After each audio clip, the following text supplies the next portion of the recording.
Bonjour et bienvenue sur French with Jeanne, un podcast en français pour les étudiants et étudiantes de français. Vous écoutez le dernier épisode de la série 14 sur ma bucket list. Dans les épisodes précédents, j'ai présenté le concept de la bucket list, j'ai listé les points que j'avais réalisés, puis j'ai énuméré ceux qui restaient. Aujourd'hui, je veux parler des choses que j'hésite à inclure dans ma bucket list, avant de vous présenter une alternative pour pimenter mon quotidien. Je vous rappelle que les textes de ce podcast sont accessibles sur mon site web pour 5 € par mois. Abonnez-vous pour pouvoir suivre plus facilement. Il y a donc des choses que j'hésite à mettre dans ma liste, soit parce qu'elles me font peur, soit parce qu'elles sont dures à quantifier. Commençons par celles qui me font peur. Il y en a 3. La première est une vraie peur, celle qui vous prend aux tripes, qui vous fait fuir ou pleurer. Je pense à faire un saut en parachute, c'est-à-dire à sauter d'un avion. En réalité, je crois que si ça ne tenait qu'à moi, je ne le ferais jamais. J'irais si quelqu'un venait avec moi, ou si on m'en offrait la possibilité, mais pas si c'était à moi de créer l'occasion. En plus, j'aurais sans doute besoin qu'on me pousse. Au fond de moi, je sais que ce n'est pas aussi dangereux que ça en a l'air, car les risques sont sous contrôle, et on ne saute pas seul. C'est juste très contre nature. J'ai aussi pensé au saut à l'élastique, mais ça me semble complètement impossible. Ça me fait encore plus peur que le saut en parachute.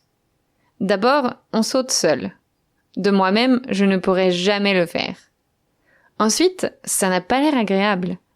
Être suspendu la tête en bas, chuter librement pendant quelques secondes avant de subir un violent rebond, non merci.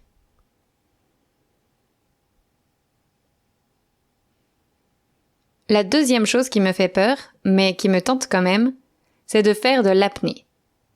Vous vous souvenez que je fais de la plongée de temps en temps ?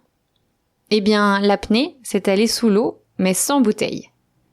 C'est apprendre à réguler sa respiration, à maîtriser son corps, à gérer son mental. C'est très technique. Par exemple, lors d'un cours d'apnée que mon copain avait suivi, il devait essayer de gonfler un ballon par le nez.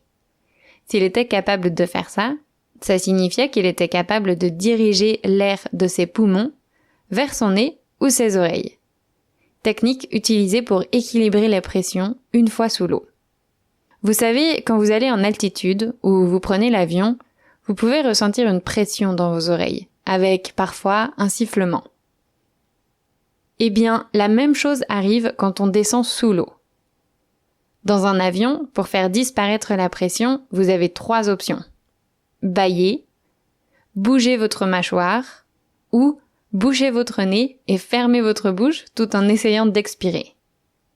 Normalement, en utilisant l'une de ces 3 techniques, vous entendez un petit pop dans vos oreilles. Signe que la pression à l'intérieur de vos oreilles a été rééquilibrée. Eh bien, il faut faire la même chose sous l'eau, ce qui demande un peu d'entraînement. Bref, tout ça m'intéresse beaucoup, mais je sais que l'apnée est un sport dangereux et que les accidents arrivent vite. La dernière chose qui me fait peur, mais que j'aimerais bien faire quand même, c'est d'interviewer des inconnus dans la rue. C'est une peur très différente des 2 précédentes, puisque ma vie n'est pas en jeu. Ici, ce qui me fait peur, c'est le contact avec les gens, les refus, les réactions qu'on ne peut pas prévoir.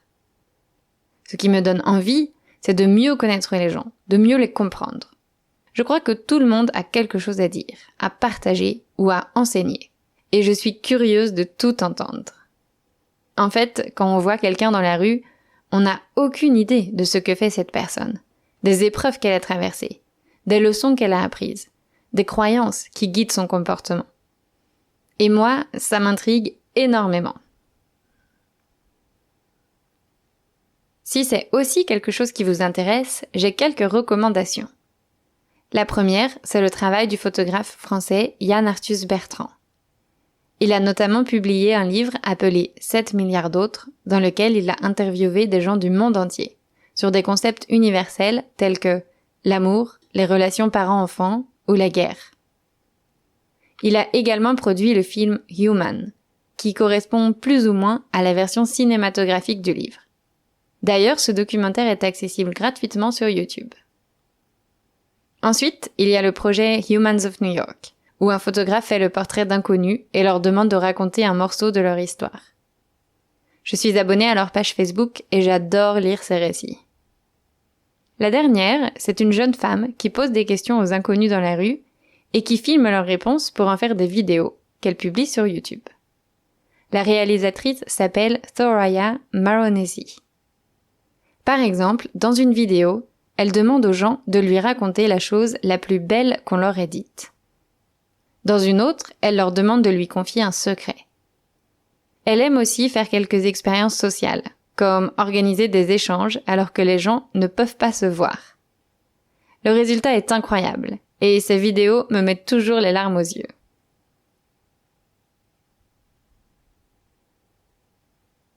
Je me suis un peu éloignée du sujet. Revenons à nos moutons. Je voudrais vous parler des choses que je voudrais faire, mais qui sont difficiles à quantifier car elles font plutôt référence à des attitudes qu'à des expériences. La première, c'est que j'aimerais être plus présente. J'aimerais réussir à vivre davantage dans le moment présent. Pour moi, ça signifie être moins mélancolique et me poser moins de questions du style « et si ?» Je travaille déjà là-dessus, grâce à la méditation, l'introspection, la lecture et d'autres trucs. Mais je sais qu'il s'agit d'un travail en cours, qui ne sera sans doute jamais terminé. C'est donc un peu difficile de l'inclure dans ma bucket list. La deuxième, c'est que j'aimerais être meilleure en communication. Pour moi, ça regroupe plein de choses, comme m'exprimer plus clairement, savoir recevoir des critiques constructives, mieux comprendre les autres et poser des questions pertinentes. Tout comme le fait de vivre dans le moment présent, il serait difficile de définir quand cet objectif serait atteint. Je m'améliore petit à petit. Je suis d'ailleurs en train de relire le livre de Marshall Rosenberg sur la communication non violente. Je le trouve fantastique et j'essaie d'appliquer ses conseils dans mes échanges avec les autres. Je crois l'avoir déjà dit dans un épisode, mais à mon avis, la communication est vraiment la clé de toutes les interactions humaines. Qu'on discute avec un ami, qu'on négocie un contrat de travail ou qu'on essaie de régler un problème, une bonne communication peut faire des merveilles. Je suis peut-être sensible à ce sujet parce que j'aime les langues, mais j'aimerais aussi explorer la communication non verbale, c'est-à-dire tous les messages qu'on envoie via notre corps, le plus souvent inconsciemment. Avec ce type de connaissances, naviguer dans le monde doit être plus facile et plus intéressant.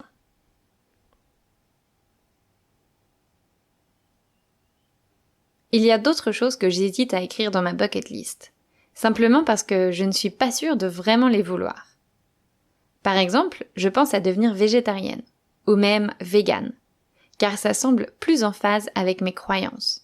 Mais c'est aussi un mode de vie totalement différent de celui que j'ai actuellement. Pourrais-je vraiment me sentir bien avec ces nouvelles habitudes ? Pour ce type d'objectif, j'ai pensé à quelque chose. Je me dis qu'il serait pas mal de faire des essais, en me fixant des objectifs temporaires. C'est ce que j'ai fait en juillet dernier, avec le Miracle Morning. Vous vous souvenez ? Pendant 1 mois, je me suis levée à 6 heures du matin pour faire de la méditation, de la visualisation, du yoga, de la lecture, de l'écriture, et pour répéter des affirmations. Le concept du Miracle Morning me plaisait, mais l'adopter pour une durée indéterminée semblait trop difficile. Par contre, m'engager pour 1 mois, ça, c'était faisable. 30 jours, c'était assez court pour ne pas se sentir submergé et assez long pour récolter les fruits de mes efforts. Résultat, ça a été une expérience géniale. Du coup, je me dis, pourquoi ne pas recommencer avec autre chose ? Je pourrais ne pas manger de viande pendant 1 mois, ou même 2 semaines pour commencer, juste pour voir si c'est aussi difficile que ça. Après ça, je pourrais essayer d'éliminer les produits d'origine animale de mon alimentation, pendant 1 ou 2 semaines. Il y a plein de gens végétariens et véganes, ça doit être possible pour moi aussi. Ce qui est sympa avec ce genre de stratégie, c'est que ça m'obligerait à réfléchir à ces problématiques. Quelles sont mes motivations pour devenir végétarienne ? Pourquoi je ne le suis pas déjà ? Qu'est-ce que j'aurais besoin de changer dans mon quotidien? À qui pourrais-je demander conseil? C'est aussi une super occasion d'apprendre des choses, car pour réussir un défi comme ça, il faut se préparer un minimum.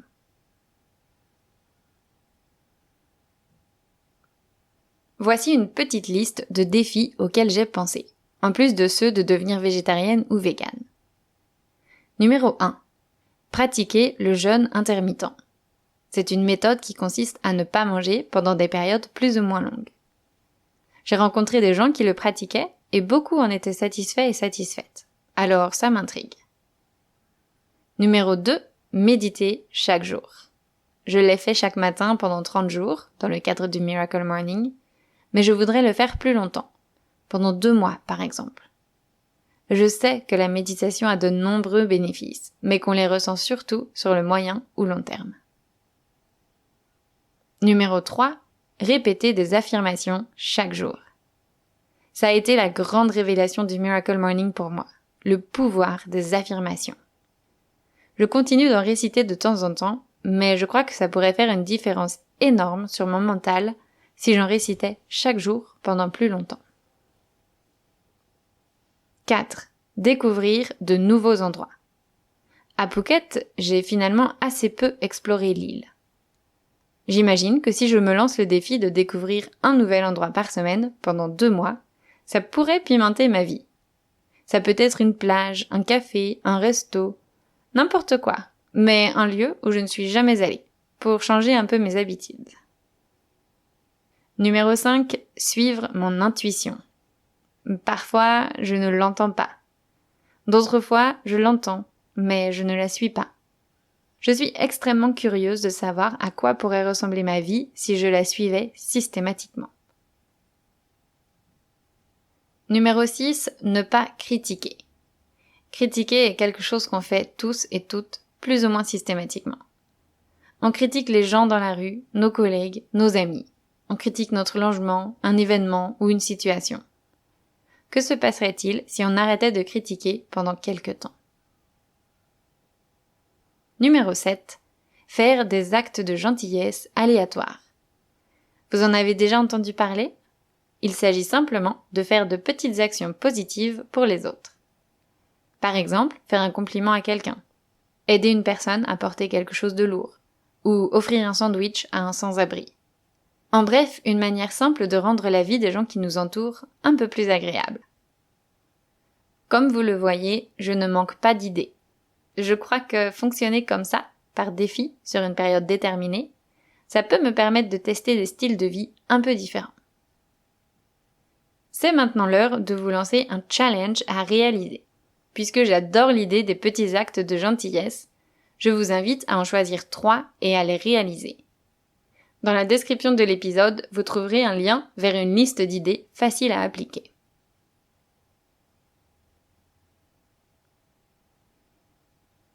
Avant de vous quitter, je vous invite à me rejoindre pour l'atelier d'écriture sur le thème « Raconte-moi ton mois d'août ». L'atelier est composé d'une partie de compréhension écrite et d'une partie de production écrite. Je corrigerai vos textes personnellement. Le cours sera à prix réduit du 20 au 23 septembre, passant à 20 € au lieu de 25 €. Ne ratez pas cette occasion. Bonne semaine à vous et à bientôt!